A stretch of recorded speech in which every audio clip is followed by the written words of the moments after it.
నిజంగా వాళ్ళే సార్ నా బలం నిజంగా. కాదు, నేను అడిగిన దాంట్లో how far you could enjoy the character, ఫోర్స్డ్గా చేయవలసి వచ్చిందా లేదా నిజంగానే నచ్చి చేశారా, లేకపోతే దీని వెనక వెంటబడి బతిలాడి డేట్లు లేవంటే వేరే వాళ్ళకి వెళ్తా అంటే నీకు దండం పెడతా అన్నా అని చెప్పి వెంటబడి. లేదు సార్, రితేష్ కథ చెప్పిన వెంటనే నాకు నచ్చి చేశాను సార్. క్యారెక్టర్ నచ్చి చేశాను సార్. అంటే కాదు, ఇప్పటి వరకు మీరు కమీడియన్నే, there is no doubt about it. ఇప్పుడు ఈ సినిమాతో హీరో అయిపోతారా? లేదు సార్, ఇది కామెడీ స్పేస్ లో ఉండే క్యారెక్టర్ అది. అంటే ఇప్పుడు హీరోలు ఎలా చేస్తారు, ఈ సినిమాని హీరోలు చేస్తే ఎలా ఉంటుందని నేను అలా చేశాను సార్. ఓకే, ఇప్పుడు హీరోలు హీరో అంటారు.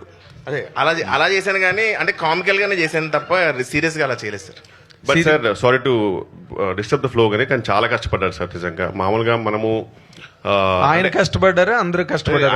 ఆయన మాత్రం చాలా కష్టపడ్డాడు. ఓకే, ఇప్పుడు మామూలుగా హీరో కష్టం చూపించడానికి మనము ఈవెంట్ లో ఒక ఏవీ పెడతామండి, బేసిక్ గా స్టంట్స్ అవన్నీ పెడతాం.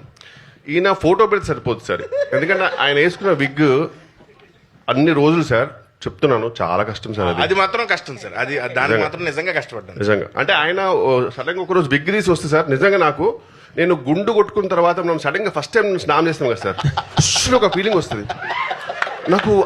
అట్లా చూడగానే నాకు ఆ ఫీలింగ్ వచ్చింది సార్, ఏదో తెలియని రిలీఫ్, నా అటాచ్మెంట్స్ అన్ని పోయి అలా అనిపించింది చూడగానే. అలా ఎందుకంటే చూడటం కూడా కష్టం సార్, మా కష్టం కూడా అదే, అలా చూడటం. ఓకే, అందరం కష్టపడ్డాం.